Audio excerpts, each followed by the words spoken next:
Welcome back, ladies and gentlemen, to ASM 2021, raising money for Beyond Blue, and that last game was absolutely beautiful and made possible by your donations, so thank you very much for those.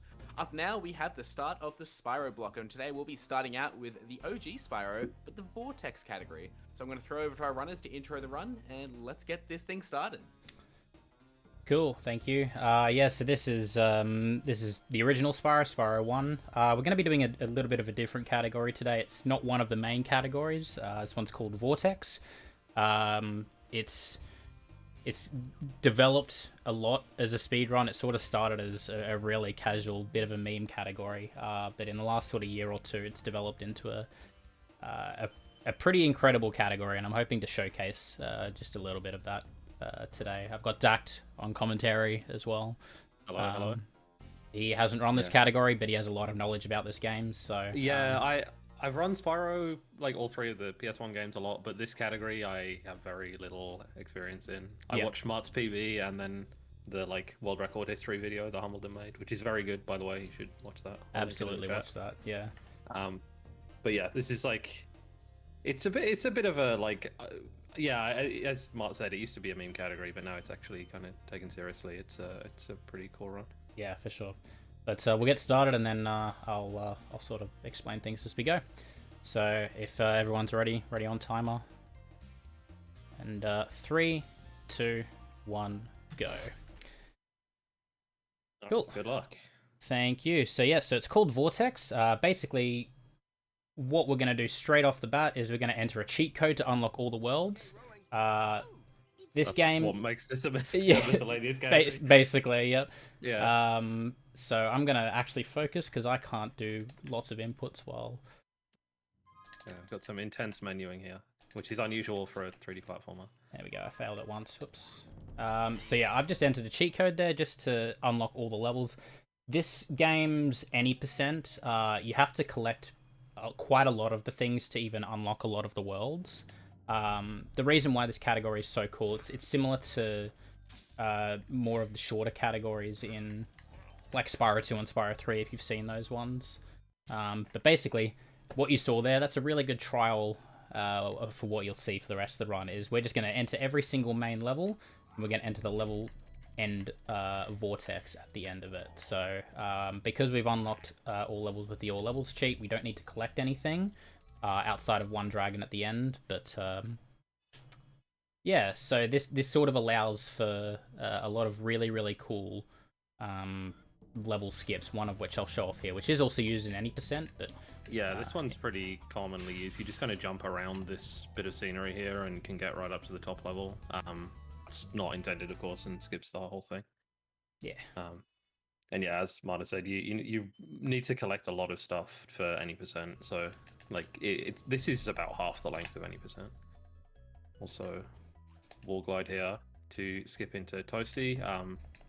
You could unlock Toasty normally, I think, because you've been through one of the yeah. If I freed the dragon at the front of Toasty, I could. Yeah, so that's a bit of a time waste if you have to do that, but the skip is nice. And then I have no idea how this works. Nope, neither. I just do the inputs and it works. Yeah, we'll hopefully see it within a couple of attempts. There we go. Yeah, there we go. Got a really good one as well. You just jump. Oh, I fucking... Oh no! Sorry, I just swore. That's I got such a high one. It's really hard to control when you get a really high one like that, so... I actually just missed the Vortex. I was worried that was going to happen. You get hit by the dog and the shepherd at the same time, I think, and it just shoots you up into the air.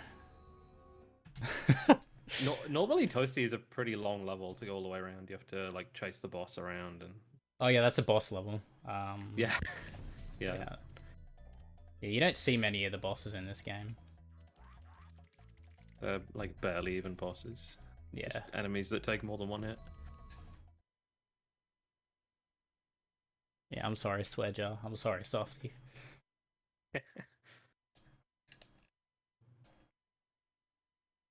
It's kind of harder doing a run from home because you can't sort of switch into that marathon mode, you know? I'm just running on my own stream, guys, right? Oops. So yeah, this, outside of Toasty, most of Artisans it's pretty straightforward. Just go to the end of level really quickly. But there's going to be some really cool level skips a little bit later. So levels are pretty small in Artisans. So what we're going to do, we're going to go to this balloonist, Marco, and he's going to say, come back when you have 10 dragons, and we're just going to go to the next home world. We're going to go to Magic Crafters, which is the third home world. There's a very good reason we're going to Magic Crafters before we're going to Peacekeepers, which you'll see towards the end of this home world. We'll important to note the all levels cheat unlocks all the home worlds, and so you don't have to do them in order. You can just pick whichever order you like. I guess people, other than the whole Peacekeepers thing, which we'll explain later, I guess people just do the harder home worlds first. You can, yeah. Some people go to Beastmakers straight away. Beastmakers has 1 or 2 pretty tricky levels, so there's really 2 main routes. So I'm going to do a charge glide across there to save. Just made those stairs. Yeah.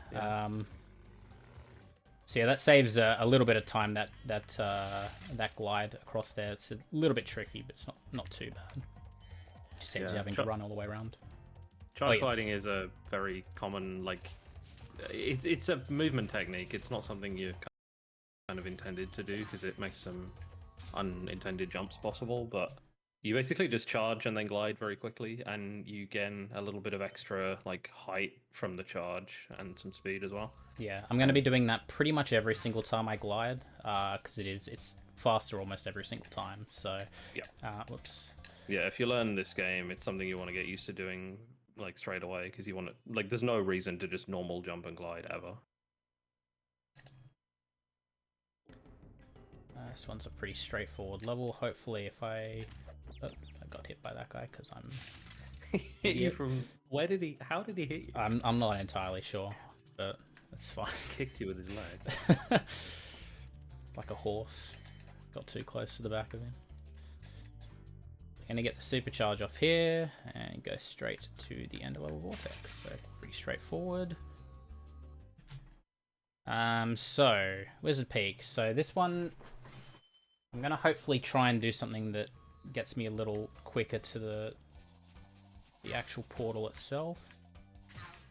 I missed it. So I tried to ramp off with the supercharge. You can sort of ramp off bits of I was gonna say scenery. Scenery, I guess, works. And you can sort of get a lot of height with the supercharge, and you can use it to enter Wizard Peak a little bit quicker, but it's not too bad. I'm actually going to do a similar jump here to try and get to the end of level much this quicker. Supercharge is cool if you can pull it off. I absolutely missed it, but I'm going to do the damage boost instead. Hey, nice. That's cool. I haven't seen that. Took some unintended damage. So yeah, there's a little bit of a backup if you happen to miss it. You can do a damage boost there. That's the thing you can do in a lot of places. If you supercharge into a wall and then get hit by an enemy, depending on the type of hit, what they're hitting you with, it can sometimes boost you up into the air like that. You can get some really big ones in some places. Yeah, we'll be using it again here in Blowhard. I needed to get some sparks because again I'm doing another damage boost, so I need to be able to take damage without dying. So hopefully I can get this one first try. Oh yeah, this is cool. It's a rare out of bounds in this game. There we go. Nice. So you can use that to skip half the level. Very cool. It's not too hard, but you do need quite a big damage boost to be able to get over that wall, so... Yeah, unlike the other Spyro games, this one is pretty solid regarding terrain and stuff being solid. And so it's pretty unusual to do out of bounds tricks in this game. For sure. So we're going to come up to this balloonist, and this is the reason why we do Magic Crafters before. No, we don't want that one. So Tuca's trying to send us to go get eggs. A second try, that's not bad. So he's trying to send us to go get eggs because 5 eggs are the collectible to normally make your way past his check to get to the next home world. And you'll notice that it didn't take me to the Peacekeeper's homeworld. It's taken me straight to a level. So Tuco can, in trying to get you to collect eggs, he can kind of send you to 5 different places. And 2 of those levels are in Peacekeepers. Dry Canyon and Cliff Town. It can send you to one of those 2 levels. It can also send you to Stone Hill. I believe it can also send you to Wizard Peak, or it can tell you to stay in the Magic Crafter's homeworld. There's 5 different places where there are eggs located. Tuka will try and send you those levels to say, you should collect these and then come back to me. Keeping you in Magic Crafter's homeworld is such a dick move. Yeah, it's just like... We're already there. Bro, just turn around.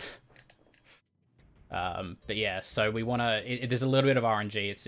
It's obviously faster to get sent straight to the level than to go to Peacekeepers and then run to the level. So, yeah, and because of routing reasons, it's a little bit quicker to get sent to Dry Canyon than it is to get sent to Cliff Town. Because if you get sent to Cliff Town, then you have to backtrack a bit in the homeworld to get to Dry Canyon, and then you have to go back again to get to Dr. Shemp, so it's probably 3 or 4 seconds, I think, difference. But, yeah, Dry Canyon and Cliff Town, pretty simple. Shemp's going to have something interesting. This is another damage boost. Slightly different to the ones we've seen so far, but this one's a relatively new discovery. Excuse me. So, I'm not going to go and charge forward. What I'm going to do is I'm going to sit behind this pillar. This enemy's going to come charging at me. And he went that way. Awesome. Oh, Let's no. try again. That could sometimes happen. I think I manipulated him wrong. Got 2 lives. Got to be careful. Yeah, trying to get this enemy to like squeeze us into the corner. I jumped too early. Oh, It's alright. I will get this. This is something I wanted to practice before, and I didn't have the time. do the rolls actually make a difference? Yes. Oh yeah, this is something wow, that 99 lives. we were told about. That I was told about right before the run. Because you use the all levels cheat.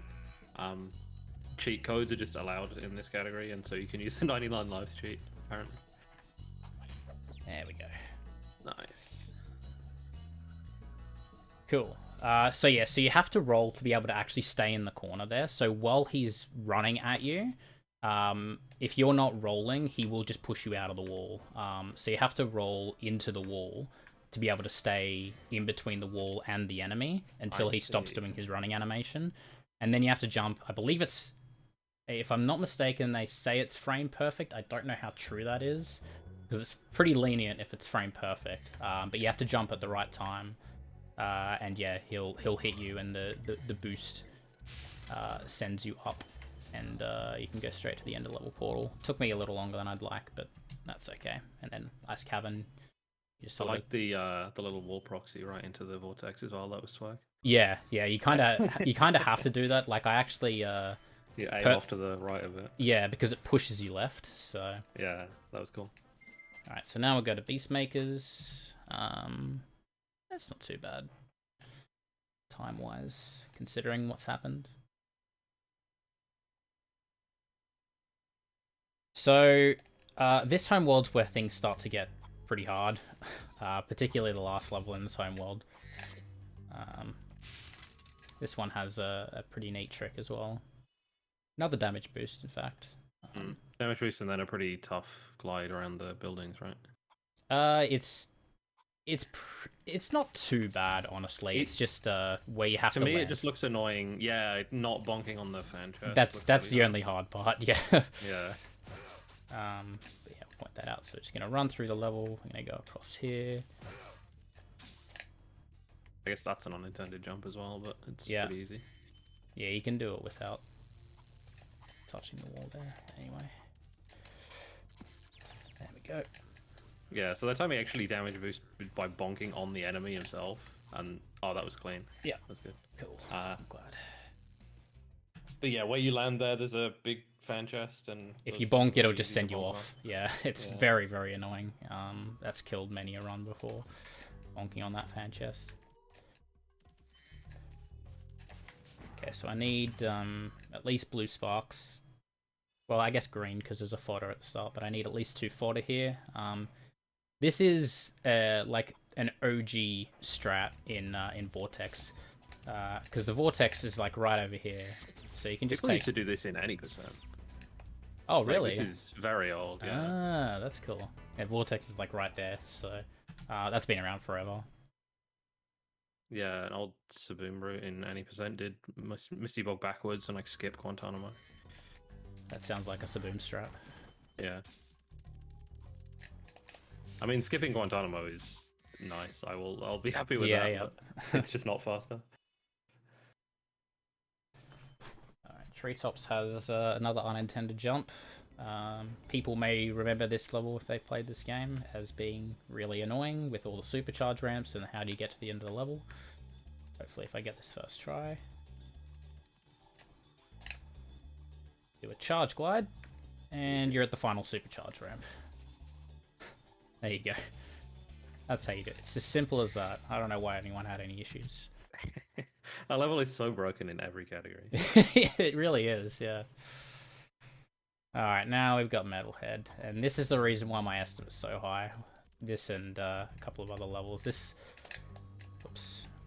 There we go. There's a wall glide that I have to do, which I don't think we've really talked about wall glides, but I think briefly outside Toasty, but yeah, basically if you glide into a sloped piece of wall, you can maintain height, and if you do it perfectly, you can even gain height with it. And so you can glide way further than you're supposed to be able to. And there is a really hard one in this level for Vortex, and hopefully we can get it pretty quick. Not quite. Yeah, It was close. that was close. Yeah, you go a little bit higher than that, and you can like get out of bounds. Yeah. We're basically trying to skip a boss. Battlehead is one of the only actual like slow and difficult. Well, difficult. Like there's stuff to actually do other than just flame him. Bosses. Would this be a good time for some donations? Go ahead. Sure. Yeah. Until I get this. I might cut you off if I actually get Oh, this, though. Yeah, don't worry. Cut me off whenever you need. We've got a $10 donation from BB saying, "We see birds, we give money. World's hardest game incentive." That's obviously referencing the previous game. We have a $100 donation from Anonymous saying, "Original Spyro is still one of my favorite games. I'm enjoying the entire event, and I'm glad money is being put toward a good cause. Please put $50 towards World's Hardest Game and $50 toward Asteroids, which is just $40 away from completion." Oh, nice. We've got a $20 donation from Anonymous who says, wait. Spyro's going to be green? You can't have Spyro be green. He's going to blend in with the grass. Put this towards Spyro being yellow. Ooh. Nice. That is why people vote for green, because of the whole trivialism. Used to be being green, but I'm doing the run and my vote goes for yellow because it's the one that looks the worst. I'm disappointed. If By the way, anyone I just wants got to do the runner's choice for the. Nice. Oh yeah. I just got it. Yeah, I got the wall glides. So I need full sparks there as well because I take 3 damage to get to the end of the level. But I need a really good wall glide to be able to do that, and then I take 3 hits of damage to get to the end. And that was honestly, I'm surprised I got it that quickly because that's very hard. And it's I'm not that great at wall glides, but you could sort of see, like, if you saw the wall glide, I was just like gaining height up the wall. And you don't need to gain that much height, but it was nice that I had that much. I had a little bit of a safety, but yeah, we're in the second last just one. talking about my own run up. Yeah, For you doing the hardest trick in yours. Yeah, it's fine. I needed to focus anyway. So this is Haunted Towers. You might think, hey, we might get an easy level after one of the hardest tricks in the game, and you would be wrong. So wrong. There's 2 tricks here. Hopefully I'll get both of them. I'm gonna do something that'll hopefully skip the metal door. That might not be enough. No. So you can sort of see what I was going for. You can get a little bounce off the wizard there. If you glide into him during his attack animation, I believe is the reason why you get a bounce off that guy. But it saves you having to do this basically. And I'm hoping I get this supercharge first try. Yeah, this is a cool hard. supercharge if it works. It's also very hard. So first off, just like getting supercharging the wrong way up the ramp is a thing. Yep. And then follow it around. Nice. Very first nice. Try. That's not easy. Yeah. You have to time your jumps very well. You have to jump later than you think to be able to gain the height. you need to be able to make those jumps. And then I Death Abuse just because it's a bit quicker to respawn back here, so I can go into Dark Passage. And I'm actually pretty good on time, so I'm going to try this trick. I don't expect to get this. This one I don't even do in my PB attempts currently, so another damage boost, but it's I would say it's the hardest in the run currently, unless something else has been found, which is entirely possible with how people are finding stuff at this rate. But I'm going to use this Archer's arrow to hopefully try and... not quite. Oh, right, okay. I see what you're going for.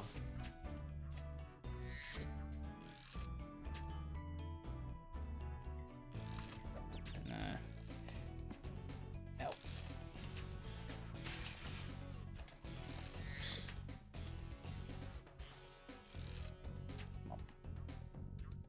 Hey, we just hit 12k. Yo, nice. Okay. Not quite. Oh, that was close. Yeah. I'll try it one more time, I think, before I just go through the level normally. But you can sort of see again what I'm trying to do. This one is tricky because your positioning of where you have to actually bonk is really tight, because you can hit as you're like flying up from when you take damage, you can hit scenery and stuff. So, oh, that might be good. Not quite. No, that was a pretty good bounce, but yeah, you only, unless you get a really good one, you only just get enough height to make it up there. You also need to... for reference, the Vortex is like right next to where you would end up there. Like, yeah, it saves you having to run around another part of the level, so... but, okay. Wow, thanks for... Nice mushroom. Amazing. Some of the fodder can be a bit trolly in this game. Just slow down there, otherwise I will get hit. But basically, if I'd gotten that that boost, it would have put me where these two archers are. So, and the Vortex is right here. I'm not too upset that I didn't get that. I got close a couple of times though, so at least you can. Dark Passage is a massive pain for newer runners in 120% as well, just because of the enemies are pretty like hard to avoid, and so yeah, it's not done at all in any percent. It's a rough level, yeah. Go into Lofty.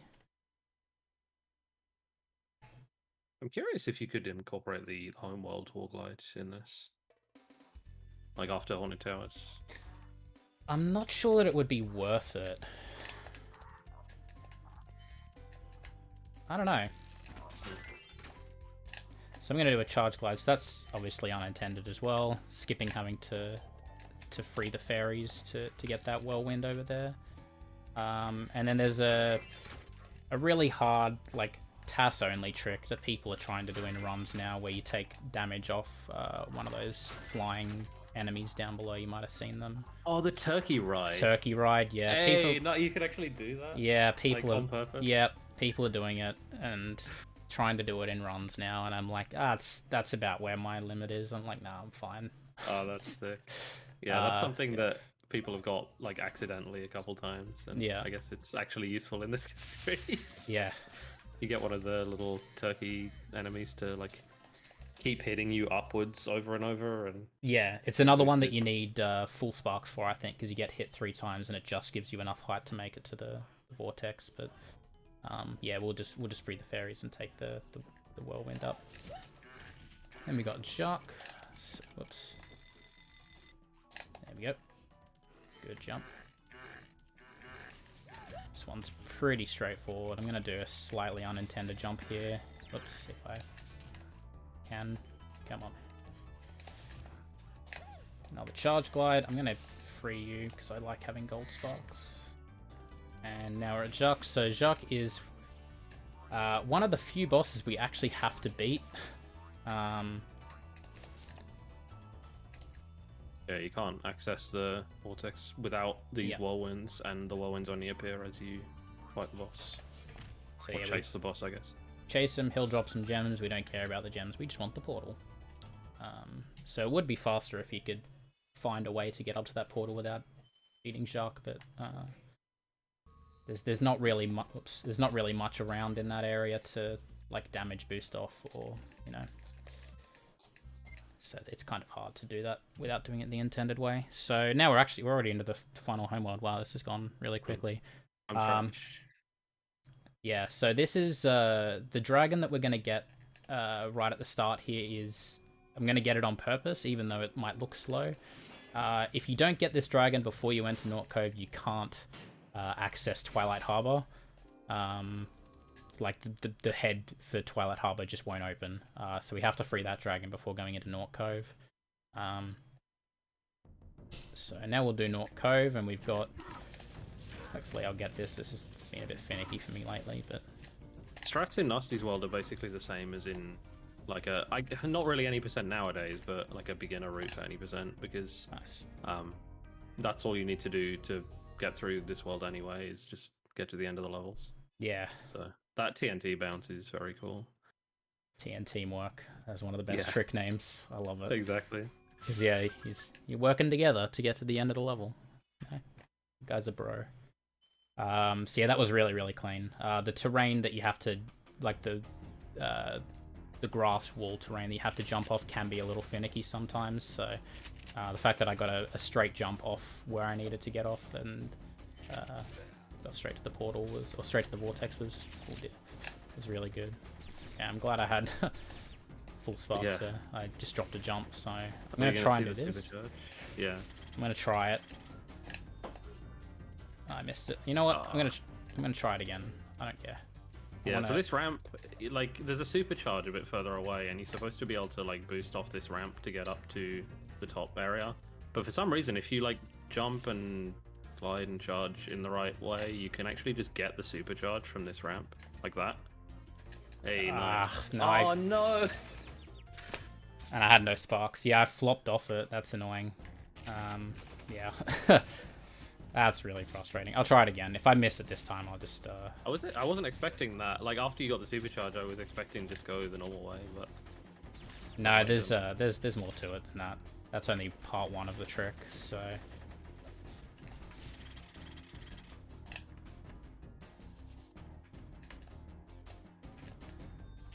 Is it wall glide? I see, okay. Is that gonna make it? No, it's not. Damn it. Okay, you can see what I was doing. The portal's... the vortex is right there. You know what? I didn't get a good squeeze proxy. So that's something you actually haven't seen yet, is the little bounce that I got there. We call it a squeeze proxy. Basically, you just fit Spyro in between two things that are really close to each other. Spyro shouldn't be able to... that's fine. You really shouldn't be able to stand there. And the game's like, oh, you don't fit here.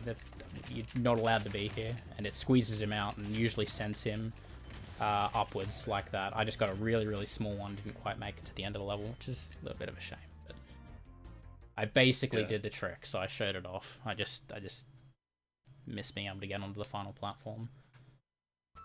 But now we're on to the final boss. And we've got a little bit of a tricky thing here. Again, if you've seen any 80% runs, it's much the same. There's two key thieves we have to kill to retrieve their keys to be able to actually access Nasty Nork. If we jump and glide here, it stops him from running, and we can grab the key immediately. And we can also manipulate that guy to run towards us, and we can flame immediately as well. So you don't have to chase either key thief. It's very, very fast. Time fairly soon, by the way. Yeah, coming up in probably about 20-30 seconds or so. Yeah, this is the final boss. You literally just chase him around this track. There's a little bit to it. You don't want to get too far ahead of him because he slows down if you do that for some reason. He also has a massive hitbox, so you can bonk into him if you get like right on top of him if you're not careful. So you kind of want to stay as close as you can to him without like bonking on him. Yeah. Okay, so time's coming up when I hit him, when I flame him again at the end of this path. Many runs have been lost to falling down and dying on this Shut section. Sorry. Alright, time. I didn't do it. Good job. 27. You know what? I'm happy with that, honestly. Yeah. That was about as good as the run I did last night as well, so that run can go a lot worse. That's the reason why I set such a high estimate in 35, because if one of those tricks took, you know, I just wasn't getting it. It could have just, you know, that adds minutes to the run. So, but no, I'm really happy. I managed to show off, even if I didn't get some of the tricks, I managed to show off sort of what they're about. The really good thing I like about this category is while that might look really intimidating, you don't have to do any of that. This category is incredibly beginner friendly. You can just sort of run through the level like normal, and focus on movement and not really worry about any of the tricks. One of the things I really like is that, yeah, this category is pretty much as easy or as hard as you want it to be. So, yeah, I definitely recommend it. It's a nice short category. Like I said, it's under half an hour, considerably shorter than any of the other Spyro categories, unless you do cheat percent, but we don't talk about cheat percent. If you want to play this game but not have to worry about collecting stuff, this is basically cool. yeah, because both any percent, 100% are obviously 120 are focused on a lot of collecting. This is just like really trick heavy, really you know, just point A to point B, and yeah, if that's something you're into, then I definitely check it out. Definitely check out Hummel's video on YouTube, which Dak linked earlier. It's an incredible, you can see the full history of Vortex. He goes into depth of sort of how far the categories come and sort of where he thinks it might be heading as well. It's kind of wild. But yeah, thank you for having me. Stay tuned for the rest of the Spyro block. I think we've got, I think it's Reignited 1, isn't it? Yeah, it that's is. right. We've got Mage coming up next with Reignited No Balloon Skip 1. So we're going to see this game Awesome. in all its flashy new HD graphics. Yeah, you get to see it not look like polygons. You'll get to see smooth, pretty graphics. So, and then me and Mart will be back later after that run for Spyro 2, 100%. PS1 Spyro 2. Yeah, so yeah, stay tuned for that. More Dragon games. Awesome.